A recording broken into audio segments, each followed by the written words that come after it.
So essentially, pre-enlightenment is the sadhana path, sadhana, period of sadhana. So in this period, depending on the nature of sadhana, people can experience different things, right? Karma yoga sadhana is there, bhakti yoga sadhana is there, jnana yoga sadhana is there.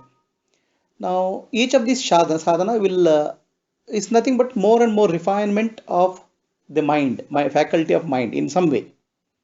The mind becomes sharper and better probably. Okay, so the whole the mind also becomes from gross to subtle, so that you can understand very subtle aspects. Correct? This is the natural way of sadhana. So let us take the karma yoga sadhana. Okay, karma yoga sadhana. What is karma yoga is focusing on the work. Whatever work you do, the focus should be on the work. So naturally, what happens to a karma yogi? He'll become a very good worker because he's completely focused on work. Where unlike other people who are whose mind keeps on shifting. So a karma yogi really achieves some siddhi in your action itself. His mind is fully focused on the action. Okay, this is siddhi. It's a great siddhi because whatever he takes up, he will put 100% into it, right?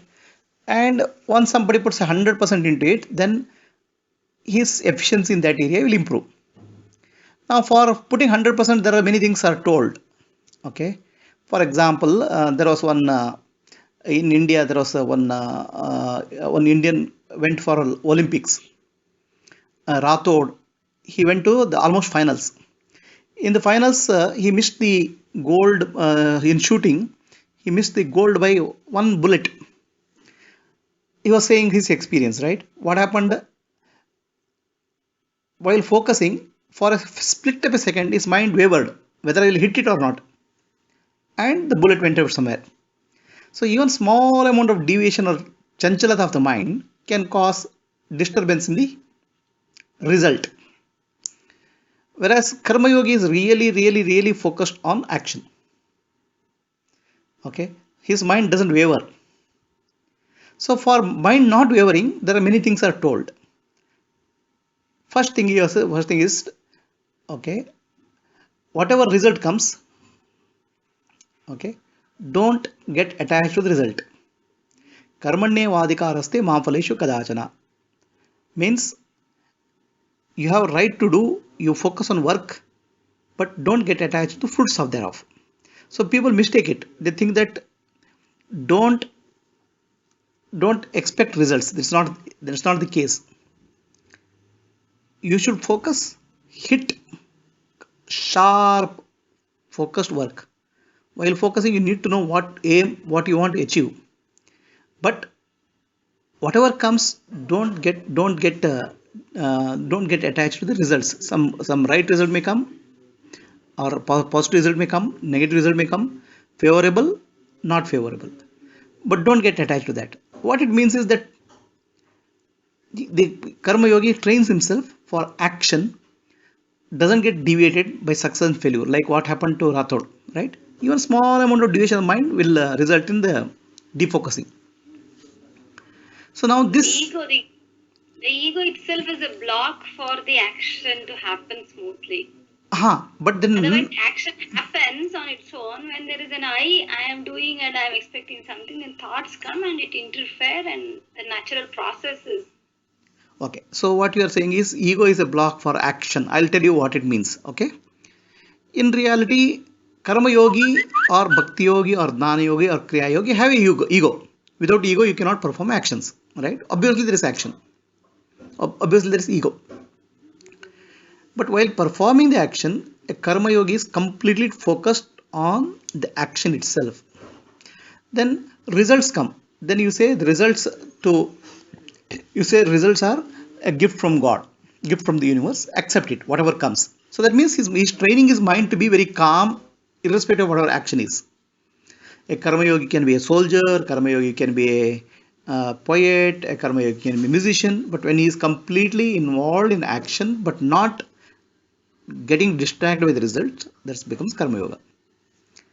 Okay, so you said that ego itself is a block for action. Reality is ego with, if there is no ego, there is no sadhana, right? For in the sadhana path, there is ego. So all sadhana is to thin the ego. Yeah, The ego should become yeah, because the ego is big, so it can't work according to the intuition or whatever naturally it's happening. correct, So it works on its habitual patterns. right. Sadhana is to the ego is actually ego. When you say ego in Sanskrit, it's called aham bhava, the feeling of I-ness. Okay, or in yoga language, it's called asmita. Okay, the sense of me, sense of I. So that attaches to the body, mind, intellect, and says takes the identity, and that becomes that results in some action. That results in some limitation. Okay. Now, for that, let us say that you take an identity called I am a king or I am a ruler. So now the path of sadhana or path of sadhana don't denies it suddenly. It will not deny that you are not a king. It says if you are a king, perform your action in a dharmic way, perform to the best of your ability. So it doesn't suddenly question the identity itself. Okay, your identity is there. In that identity, do your actions in a dharmic way. That's what it says. So in the process of doing the actions in dharmic way, what happens is you will be you'll start, your mind becomes more and more purified. From tamasic to rajasic to sattvic, the ego becomes sattvic. So the mind becomes calmer. So suddenly that ego is not denied because the person will become unsettled. He doesn't know what to do then after that. Right? So mind is not denying the ego, but refining the ego, which will happen in the path of sadhana. Okay. So then transcending the ego will happen, which is in enlightenment. But before that, ego will get very, very refined from a tamasic to rajasic to sattvic, pure sattvic, which means the one ego which starts appreciating this subtler and subtler and subtler aspects of life. That's what will happen. Ego to the ego. So a karma yogi becomes very, very efficient in karma. So then what will happen is then siddhi will come. Siddhi is what? Whatever he does, he will become successful in that. Even a small thing what he does, right? That's he takes it does with such a care and beauty and all. He'll attain siddhi in that, right? So that means the focus on the external thing he is able to hit. He is able to look at something, achieve it. Still the object is there, but he is able to do that. In the process, what will happen? He'll understand a lot of aspects of his mind. How not to disturb the mind, how to master the mind, how to what you call as the various aspects of mind. Now, when you focus, when you work, when you want to do some work, a lot of disturbance will come, right? A lot of opposition will come. Let us say you take a good action, good work with something. Okay, the people will oppose, somebody will comment, somebody will say good, somebody will say bad, some good result will come, bad result will come. You have so many distractions.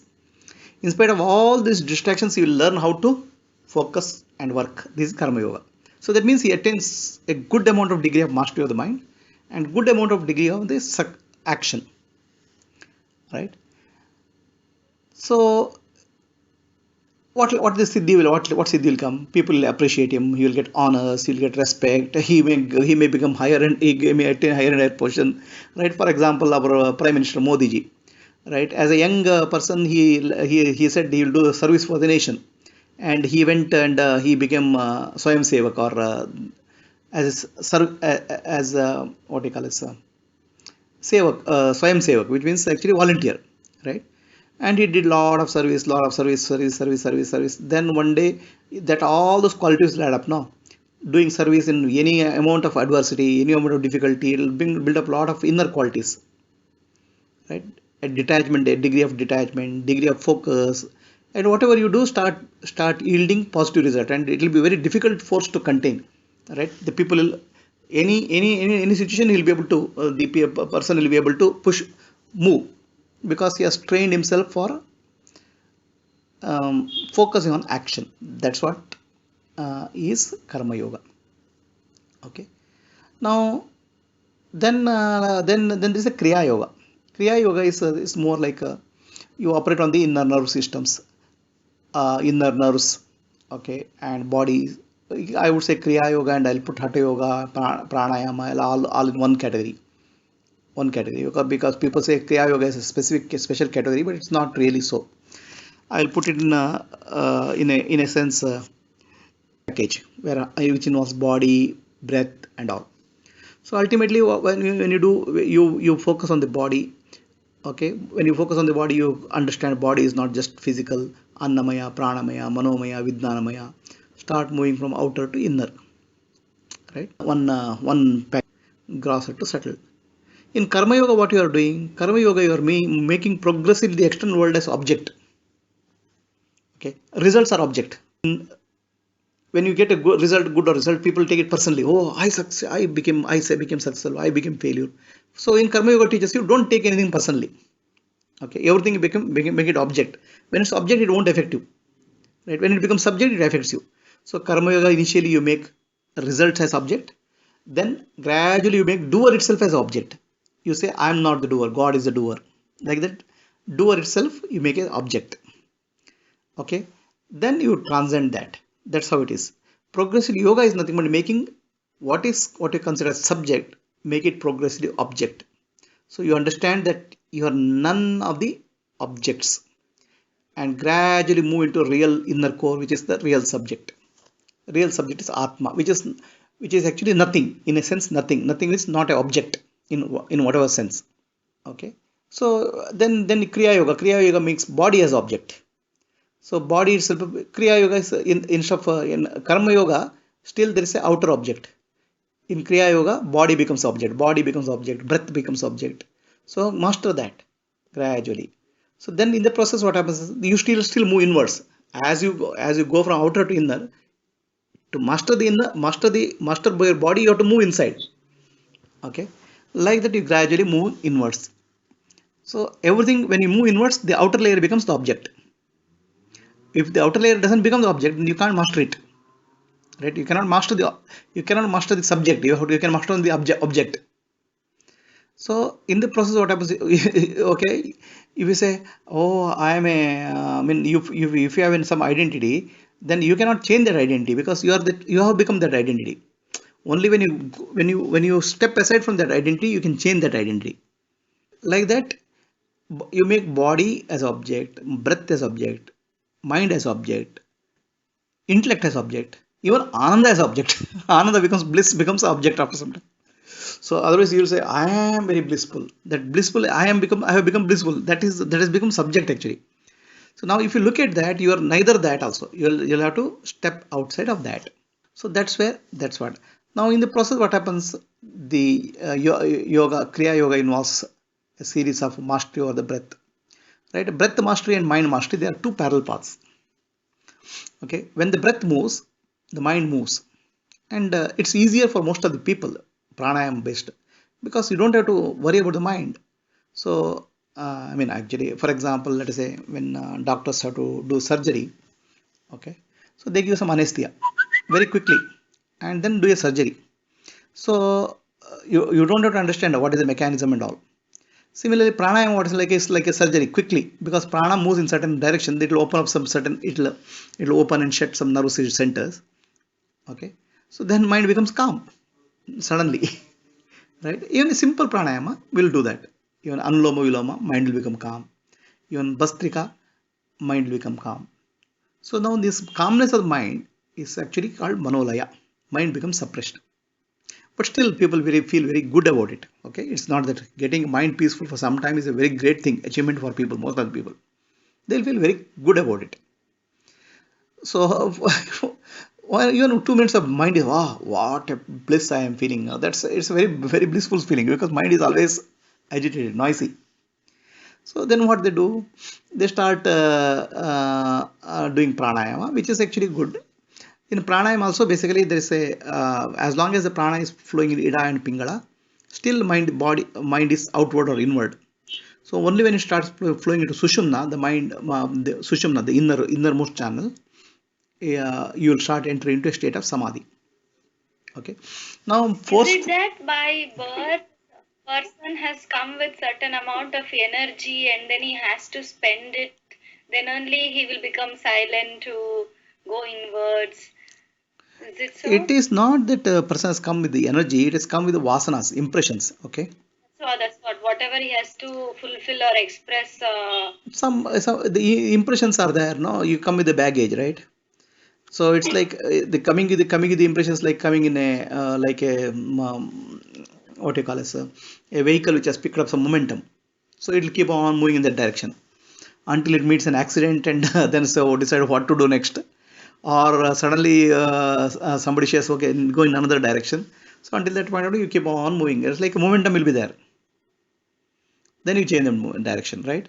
Some others say, oh, you're confused now, where to go? Some direction, crossroad has come. Then you'll find a way like that. So So the it's like energy either depleting, so we have to conserve it, then focus it, then take it inwards, then move it upwards. correct, right. So, but then to convert the energy, mind should not be mind going here, there. Conflict in the mind is a dissipation. No, that's why karma yoga is the best way, right? Very, very focused action. The mind doesn't, energy doesn't get dissipated. So that's at the gross level. Gross level. This prana handling is at a subtler level. Subtle level. It's more advanced. Okay. So, but still, you need to ultimately see in life. There's a saying called no free lunch. Nobody gets a free lunch, right?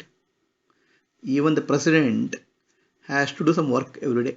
No, even the nai suptasya simhasya pravishanti mukhe mragaha. Even the lion is considered the king of the forest.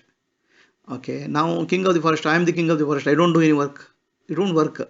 Every day morning it has to get up and run, do something, right? Action is a inherent part of life.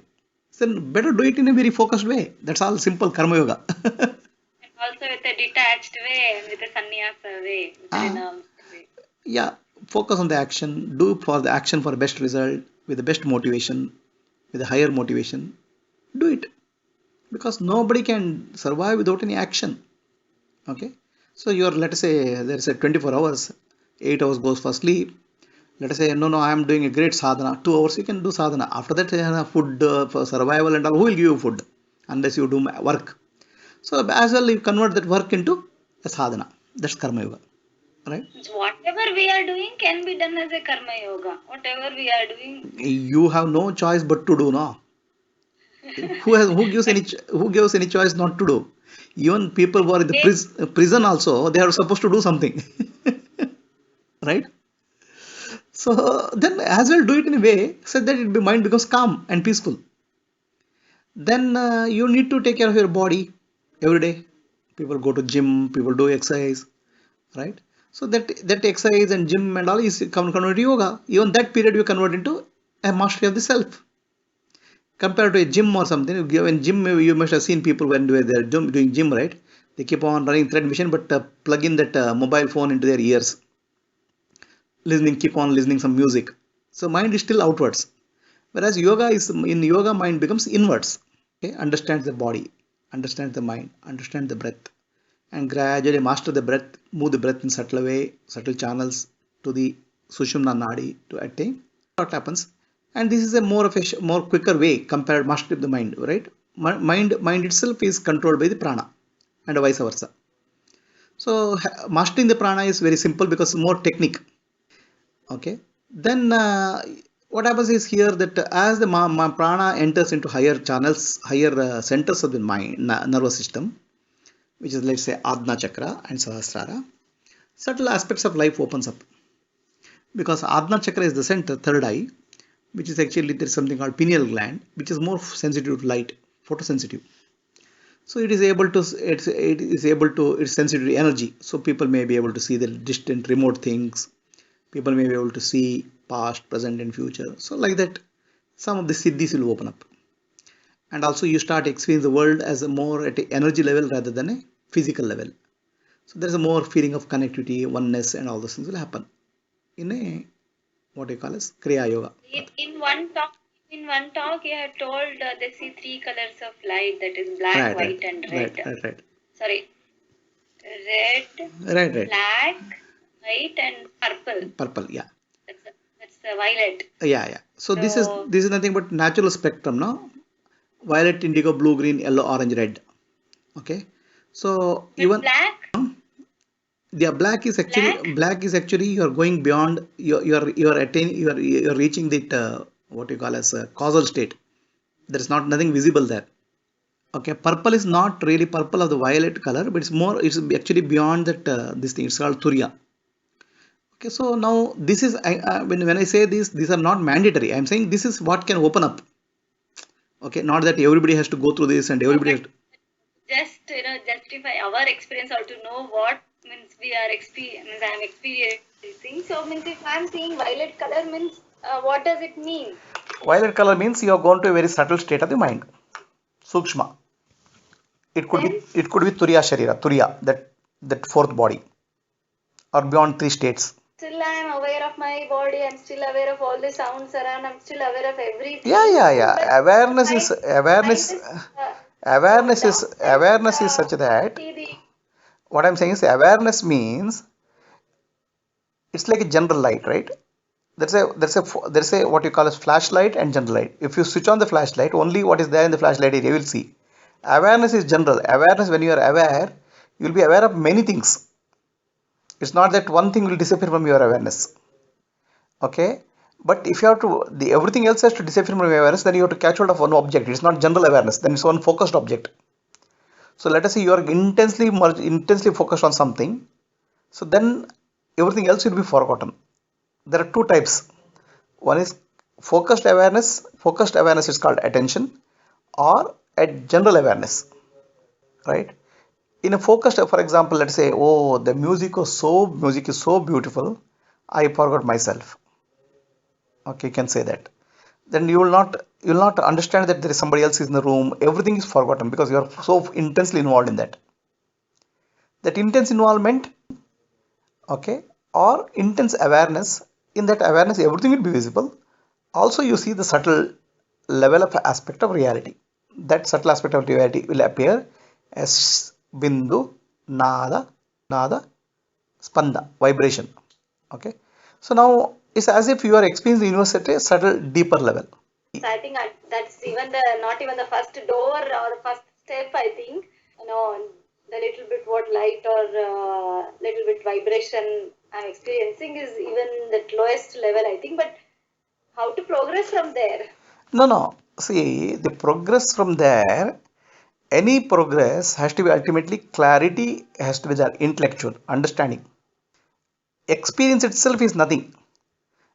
The interpretation of experience has to make a difference. What do you interpret out of any experience is what makes a difference, not the experience per se. Okay. So now, when you have some experience, whether it's light or sound or vibration, then you have to really interpret it. What does it mean? When you feel the vibrations in Sastra or Adna, so what it means is that there is a energy movement there, a subtle energy movement is there. It's a vibration, and you have to understand this vibration is a fundamental aspect of life. So everything in the universe is vibration. That way, you have to think about the totality with that vibration. If you see the light, you have to say, understand that universe itself is nothing but light. I am seeing that part of the universe. So you have to relate it to the totality. Whatever small experience you are having, that experience you have to relate it to totality. So that's just ಅನ್ನ ಬೆಂದಿದೆಯೋ ಇಲ್ಲೋ ಅಂತ ನೋಡ್ಬೇಕಾದ್ರೆ ಒಂದು ಕಾಳು ಬೇಸಾಕು ಅಂತ. That's to see whether the rice is cooked or not. You pick up one grain of rice and touch it. Then you will know whether the everything is in the vessel is cooked or not. So then when you understand that I am understanding one aspect of reality, that means reality, totality is like that. So then what will happen? Gradually your mind, the distinction between the totality and individuality, a small experience, a large experience dissolves. It's ultimately what you give. Oh no, this is small light, it doesn't make anything. Then what will happen? The mind will shrink again. So always you have to understand that as the mind becomes subtle, you are experiencing a small part of totality. Okay, and that itself is a representation of totality. Now, once you understand that representation of totality, the totality will expand. Your mind will expand to fill that totality. Not we should understand that we are experiencing the larger thing through that small picture. Okay, So then also you have to also keep in mind that everything in the universe is one. Oneness is the reality.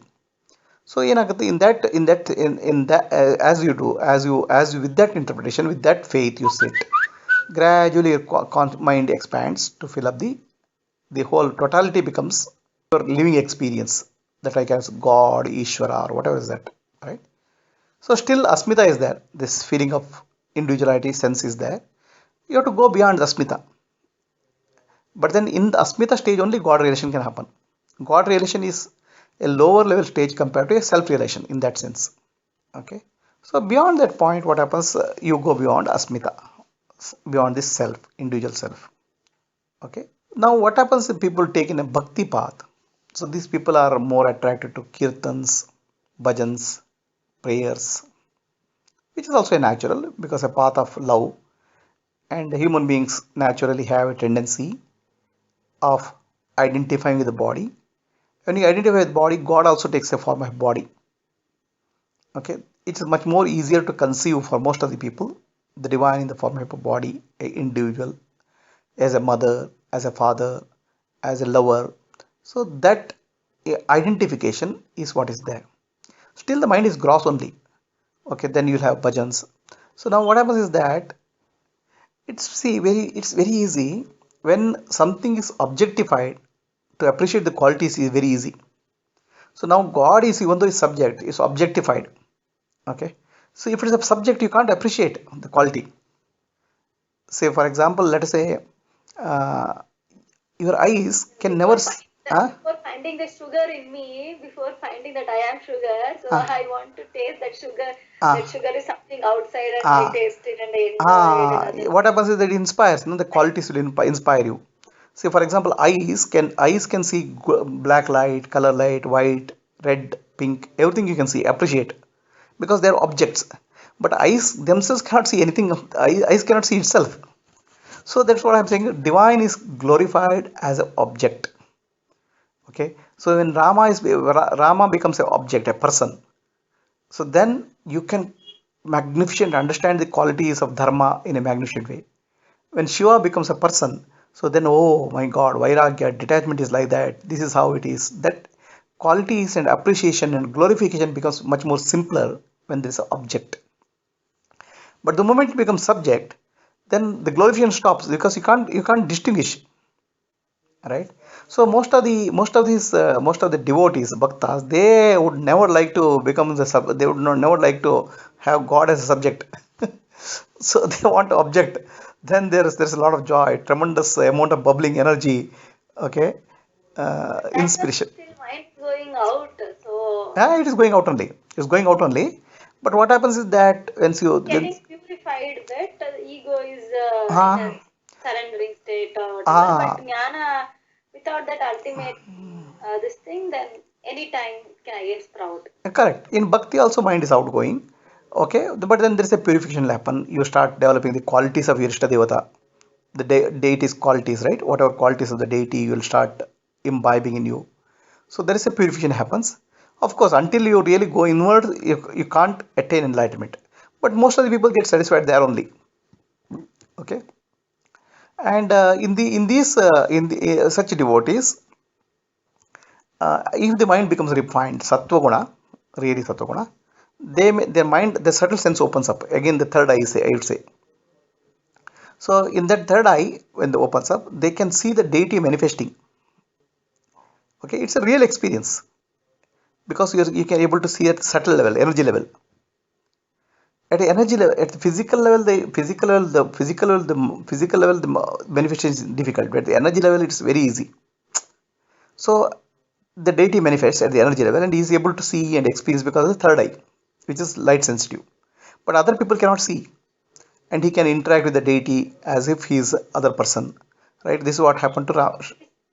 These actual shapes, what the rishis, and upon that they have given these shapes to the deities, or Yeah, yeah. It's all visions of what you call as mystical visions.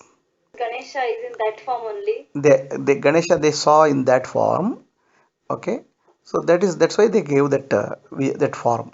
Okay, so and that form is actually mystical, but then that has also it's not only mystical. It's, symbolic way of representing the qualities of that That's energy what or I mean. That's where I'm saying. First level manifestation happens at the form level only.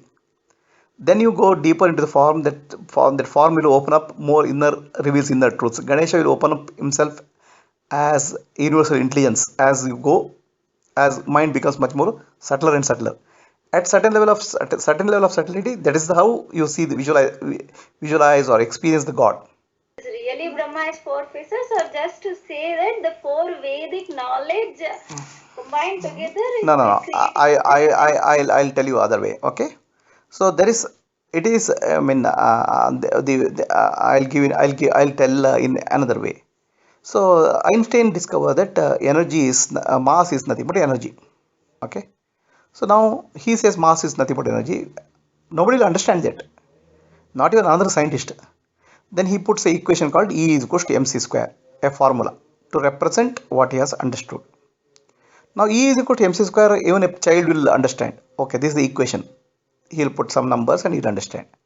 So what he realized as subtle truth, he gives a formula to for the other people to appreciate and use. Alright. Rishis also discovered certain subtle, very subtle truths. Okay, now that subtle truth to explain to the people, they gave a form to that truth. The form is not. That is what I am No, asking. no, no. So, Wait.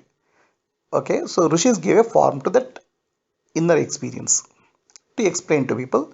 Okay, Ganesha means universal intelligence, sharp eyes, big ears, and all. Okay, and they gave that form, right, for the people to appreciate and understand. Now, a person who is starting from the form, he has to move inwards to get the subtle truth, right? He has not discovered the subtle truth. Rishi has discovered subtle truth, and subtle truth he has given a form. Whereas a sadhaka is the inward journey. He has not gone to the subtle truth. For him, the first level is from a physical grossness to a subtle grossness. This form itself becomes real for him. What Rishi has given the subtle form, subtle inner experience, he has given a form of Ganesha. For the inward journey, person who is in inward journey, this itself becomes a first level of realization as a subtle form. Even though his mind has not become sharp enough to go into further subtle level. envisioning or seeing that as that form That's what I'm as saying. Now, because he is starting from a physical reality, next milestone for him becomes seeing that physical reality, seeing a higher reality in a energy form becomes next milestone. That's not the end because still it's an object only. utilize that form, so that form itself comes in visions Correct, and correct, correct, correct, correct. It becomes a comes in vision.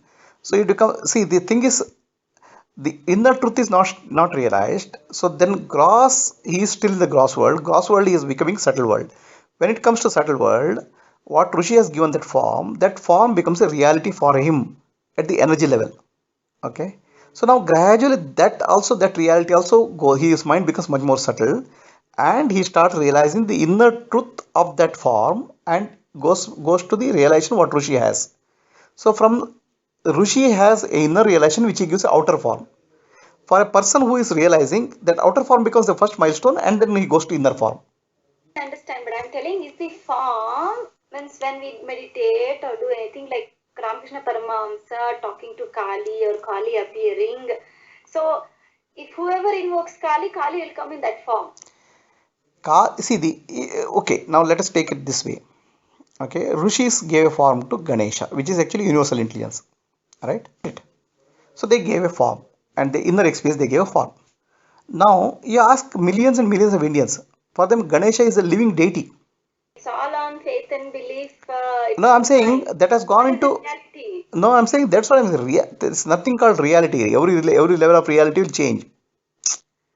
The reality is not the same for everybody. No, it is all shifting reality. What I believe becomes reality for me. So for millions of Indians, Ganesha is a deity who is a living reality. So they, from a physical reality, they will move into a living reality, which is actually a cultural consciousness, I would say. Right? Even that is real for them. Now that experience of in that subtle form will give them more motivation. They'll give more energy. They'll put more effort on that. It's fine. See, several years ago, people believed that Earth is flat, and so they lived like that for so many years.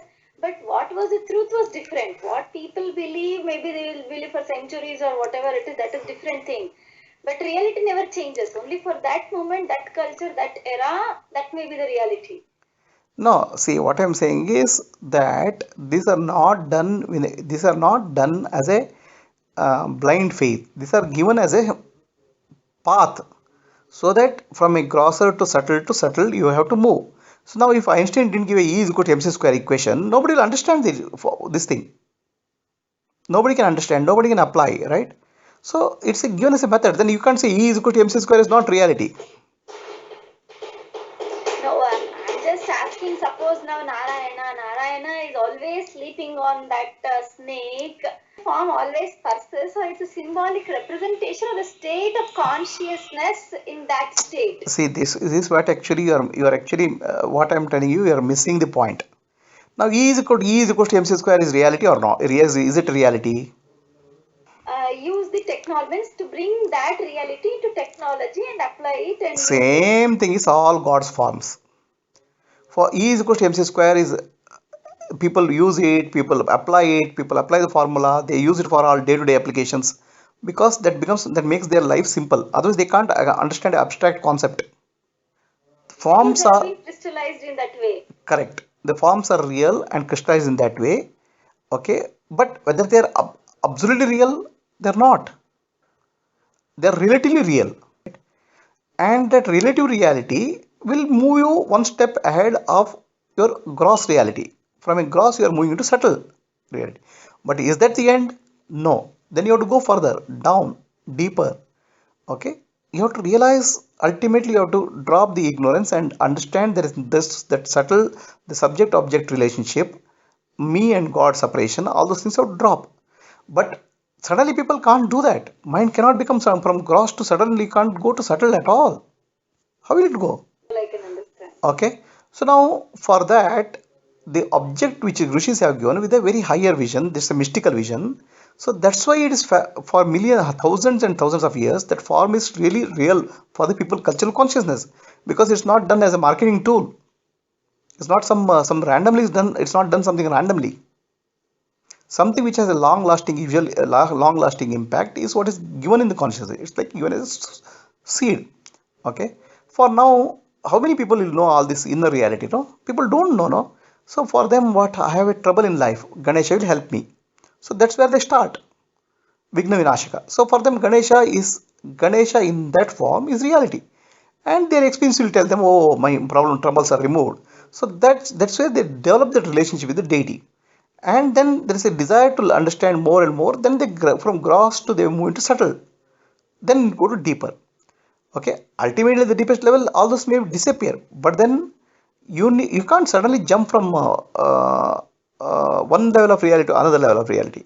If you can jump, probably your vasanas are so I mean your sanskaras are so good, you may be able to jump. That's a different matter. But most of the people go through in certain stages, right? So now in these stages, what appears is real for them. It may not be absolute reality, but it is relative reality. See, have you heard of this dream That's on? okay. I can understand. These are all tools because no God is sitting and waiting that okay he should love me or she should love me or he should do No, puja no, to no, me. no, no, no, no, no, no, no, no, It's no, for no, our purification no, no, and no, no, no, no, no, to the ego to surrender. no, no, no, no, no, no. It's not just a tool in that sense. Okay, now what you are representing is the totality you are giving a representation, and the totality is interacting with you. There's a energy. This is energy. It's not just a. It's not a imagination. You are interacting with the totality, and the totality also responds like a being. Okay, it's not your. It's not. See, it's not your imagination. That existence will. If I take the name of Krishna and pray to Krishna, that power or whatever is that Krishna will respond to me. Correct. I need to develop a kind of connection. Yeah. So that's what that now is That's what is came out. deity worship is about. Okay, so the Krishna is not an imaginary entity; it's actually the God personified. Okay, so God means totality. So there is definitely it's a living experience. But is it absolutely true? No. Is it relatively true? Yes. That's why it's called all these experiences are called in the domain of Maya. Okay, in yogic way, yogic terminology, you call it as savikalpa. Savikalpa means mind, the kalpana, that visualization, that mind is not free from the what you call as. In this Ramakrishna Paramahamsa talk to Kali. Okay, he interact with Kali. Now, in absolute terms, if you go, what is Kali? Kali is nothing but time, right?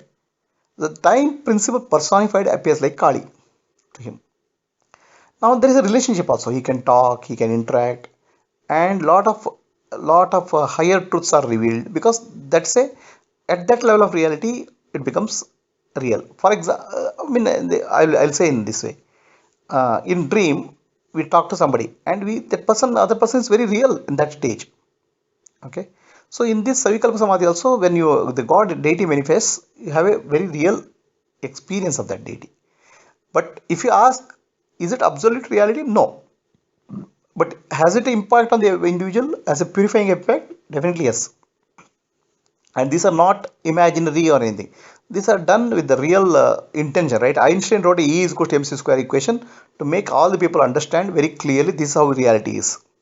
No, he could have written some z is equal to z square or something which people cannot understand. It's not done that way. That's why people are able to understand it and apply it. Similarly, these deities and all those things are there, given form is given, the method of worship is given for people to move from grosser to subtle. Whether all the people require this, I can't say. But many people require this, probably yes. Whether this is ultimate reality, may not be. Okay, whether anybody has a ability to go to ultimate reality suddenly, I don't know. I don't think it's possible because the mind may not be able to make such a quantum jump. Energies at an individual level is also represented in the form of like Ganesha, Muladhara, that intelligence, that kind of intelligence we need to have in the beginning only. Yeah. Like we need to be a good listener, we need to be, means all these qualities, and then we become Correct, the next correct, deity, and then correct, energy starts manifesting in us, and finally that Shiva, and then that consciousness, and then the heaven. correct, So, correct, like that, those levels of consciousness and those levels of energy are personified cosmic and a macrocosmic level. correct. Microcosmic and macrocosmic are not different, but this is given as a methodology for you to progress. Okay, so gradually, that's why it's called this Apara Brahma, Parabrahma. Apara Brahma is lower level reality. Now we are very clear that lower level reality is not the ultimate, but still we cannot make a jump. I mean, how many people can? Evolution has to happen. Evolution has to Mind has happen. to become purified. You have to grow from gradually. There's a gradual methodology. How many people have the really ability to go beyond this suddenly from one stage to other quantum jump they can take? They cannot. They may not be able to do that. Nervous system also should hold good Yeah, life experiences. right. So those are things. Those are the. That's why it is. And they will have a experience of the subtle experience of the deity in subtle form. Now, if you ask me whether that is real, it is real because you can see the deity in the subtle form, subtle domain. Because your Adna chakra gets activated, you are able to become sensitive to energy, and you can see the deity coming, talking, interacting. All those things will happen. In our university, one girl can read blindfolded. Ah, They say that her pineal gland is, I don't know, active or whatever, so right, she right. can close her eyes and read the book. Oh, is it in your university? Is there? I have not seen, but everyone says some girl is there, Actually, not that yet.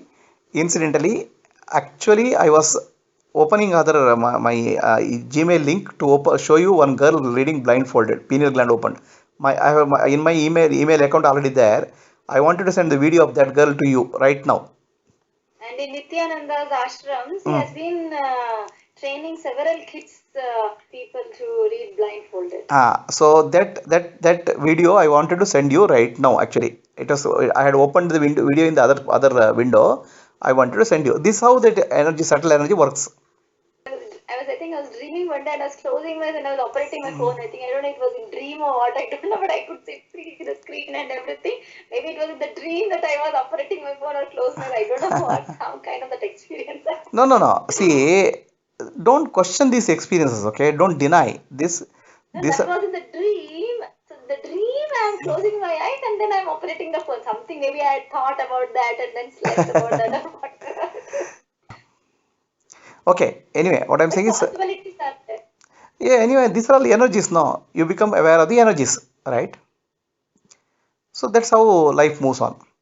So now these people also become more aware of sense. These are all. So I've got a question for you, and that question is: have you ever asked yourself, what if there is something better out there for? I actually today just before this I was thinking of thinking of subtle energy, and you raised a question that somebody can read, and actually I had hit that video and I wanted to send you to my wife and my children and to you that video. Okay, so what happens is subtle world opens up. Now is the subtle world real? Not real in the ultimate sense, but is it relatively real? Yes. So and the relative reality is an experience. And in that relative reality, the lot of mind gets purified, and you understand that you are not a body, you are not a mind, you are a subtle energy. So it'll open. Now, is that all these experiences are required? Possibly not for some people, possibly so, yes, for some people. That's why, depending on their inner journey, they'll some of these people will go to some different paths. There's no need to say that this has to happen, that has to happen.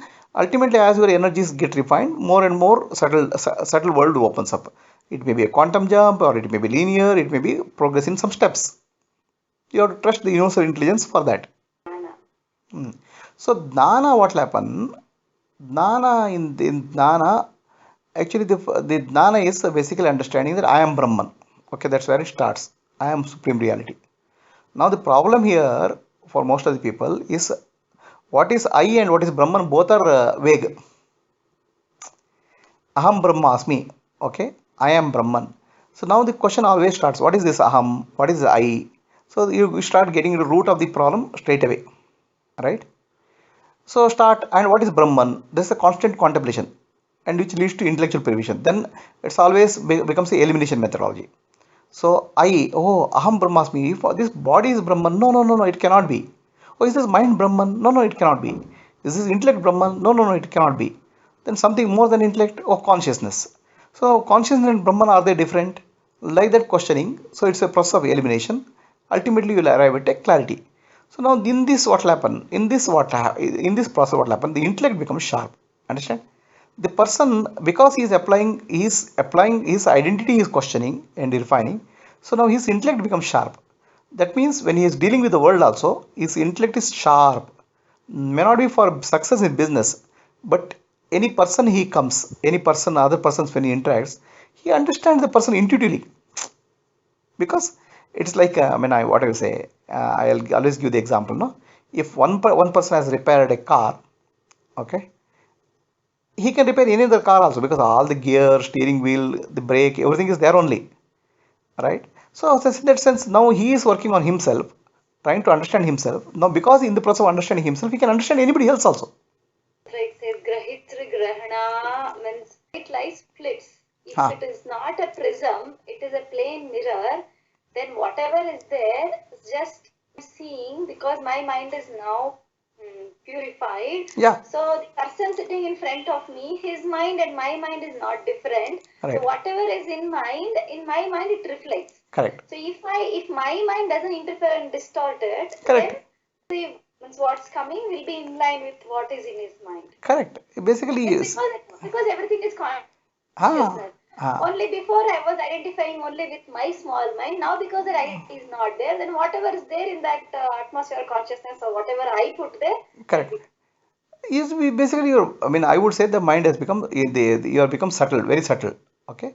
So in that subtleness, you can understand many things, right? It may not be very particular things also. Okay, it may not be. This is like pre-enlightenment. After enlightenment, oh, one becomes the Atma of everyone. So there is no one and there is no, that is different. But pre-enlightenment, I'm speaking all this pre-enlightenment. What is pre-enlightenment? The pre-enlightenment is objective mind which is objective. It has to move towards the subject. A gross mind has to become subtle. Ultimately, it has to be from tamas to rajas to sattva you have to move. And gradually, you have to grasp the concept of I-ness. From I, me, mine, you are starting, mine is dropped, me is dropped, I is hold. You come to I, asmita, aham bhava. Even that I has to drop. I also has to become object. Then what you remain is the real subject, witness, sakshi, which is actually universe. Then you realize that I and the other are not different. I and others are the same, one energy. Sometimes I feel that because once either I am in a path of yoga or whatever bhakti or karma or jnana, I am into that. So I am now trying to be objective of everything. So if I am in a path of sannyasa or means completely I've given my time to that, like 12 years or 10 years, or I'm in that community or whatever it is, then it is easier for me to means, reach that final stage. Means with the sangha or with that this thing. But when in a daily life, what happens is we have to come to that again, act as an ego again, that builds up some again that residue, and again I have to deal with that, and again it's like, I'm trying to clean the mess, again the mess is happening. No, no, no, no, no, no, no. I would Or I'm say, trying to be de-identified, and again that is happening. no, no. What you are saying is, so for sadhana, I need to move out separately. Actually, I No, would say that, sometimes, because if everything is there, only the outward influence is causing, like a yeah, patient, needs some rest to recover himself. Now no, once he no, knows that he needs some rest, and he is constantly interacting with the outside world, then the speed correct, of correct. recovering becomes slow, or he might get again infected. ಇಲ್ಲ, ಇಲ್ಲ, correct, correct. The question is whether I have to dedicate myself full-time sadhana or not. So I No, would no, just say, not possible, but I'm telling no, that no. that too. I would say that there is a lady called P.T. Usha. Okay, P.T. Usha became an Olympics gold medalist. So now for becoming Olympics medalist, no. So what she used to do? She used to run in a seashore, and in the seashore, in the sea sand, which is tough. Then she used to carry sandbags on her shoulder. So that builds the strength. So what I would say that in when you interact with the world, the distraction of the world are not a distraction. They are actually practice targets for you. Once that highest level of realization or the manolaya or the manonasha, once it has happened, then we know it.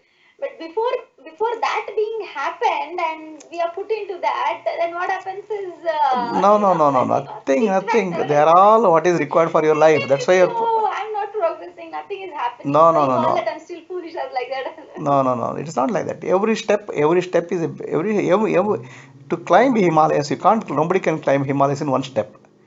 Every step takes you towards the Himalayas. Anybody who climbs Himalayas also has to climb one step at a time. So climb one step at one step, one step, one step. It will build up. See, in climbing that Himalayas, the less weight he has, the less the need he has to go back again, come. Now what, like 4 steps we go up, and then 2 steps we come back, again 2 steps we go up, because we have luggage, again we keep, again we sit, again go back, That's okay. again come. That's okay. That's all part of learning. That's all part of samskara. That's all part of sadhana. So now The ancestors realized this, I think. That's why they said, see, if you are now fed up and you have understood the futility of married life, straight away go to sannyasa. Or if you want to really enjoy and suffer and then come out, then go to grasta and then vanaprastha and then sannyasa. no, no, no. There's nothing like that. It's all sannyasa, vanapastha, grahastha, and all these things. At certain level, they are physical. At reality level, they are psychological state of mind. Right. So we cannot say this is the way it should be. What I'm saying is, and also I'll say that a completely isolated person, I will have my own doubts. How much progress he can make. I'm not getting isolated. No, no, I'm saying not Friends isolated, under dedicated. the guru or in satsang or in an ashram or whatever Ah, it is, for a few years, he should be constantly trained in that, so that when he is put into outer world, nothing affects him. correct, correct. So, That is actually called what they call samskara. Okay, good samskara if you give, it becomes a good this thing. But that itself per se itself is not sufficient for enlightenment. I would say it is conducive, but then it won't. Because see, what I would say is that roughness and tumble of what I guess that roughness of the society, roughness of the environment, I would say is also required because it will open up a lot of fault lines in you. So when you open the fault lines are one opened. thing like Muktananda or Vivekananda or whoever was there, years under the for few years, guru, and then they were set to outer world. So Yeah, yeah. Muktananda was completely isolated, and he did then how everything has happened, but he served his guru for so many years, and then he got the grace. So I mean that is there are all exceptions. Okay, I won't say I will always speak of normal. Okay, I will also say okay, you live your life, you have your work, you have your I don't house. see that. I'm I'm just, thinking that okay, when we talk to someone again, that one again has that guilt and again has that this and again has So that dad. the whole Why? point the whole point is you become aware of that. That awareness is you, not actions are you.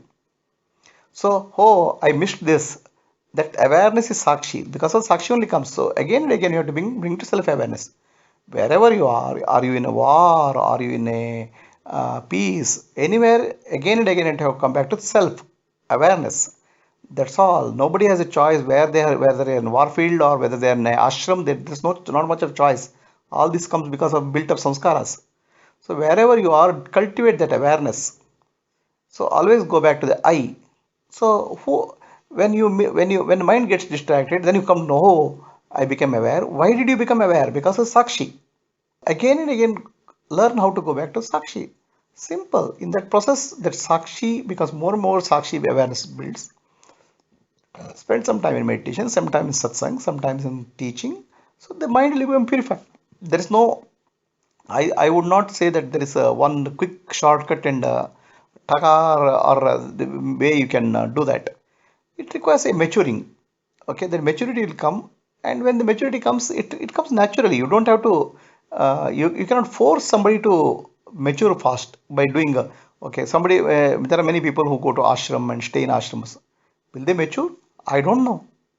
So you can't say this is the path. What we say I'm is, not saying that just by going ashram and just by being in once everything is understood, there is a time for making the mind. During that process, yeah, everything is fine. What I'm saying is, what we are is the right thing to happen. I'm not expecting anything else, but I felt that by now suppose now for me now because I am separate, for me little bit more time for me to do my this. It is nothing difficult. It's a natural process. The life itself is a natural process. Life is a natural process. We cannot say this how it should happen. I'm saying anywhere you become aware, develop self-awareness. That's what is most important. Is but I don't have that experience, so I can't say that I'm self-reliant. See, what are you? You are the self. Okay. So now, if you say if you say I am body, there's no, I am body is not a state of self-realization. What is your inner feeling? So, what is your inner feeling? You have to speak of. Ultimately, we speak of our inner feeling, right? The inner feeling is our experience of But there life. should be an experience. Okay, have you tasted the sugar? I might have read hundreds of pages of sugar I have seen, but unless I taste the sugar, then I can't say that okay, I have tasted the sugar. Correct, correct. Don't say you have tasted the sugar. No, don't taste your tasted. You state the What reality. exactly So, what exactly your inner? experience alone Hmm? one is self-realized enlightened, or just an intuitive understanding of that also? No, Baba. It's first is that understanding level, intellectual understanding level, right?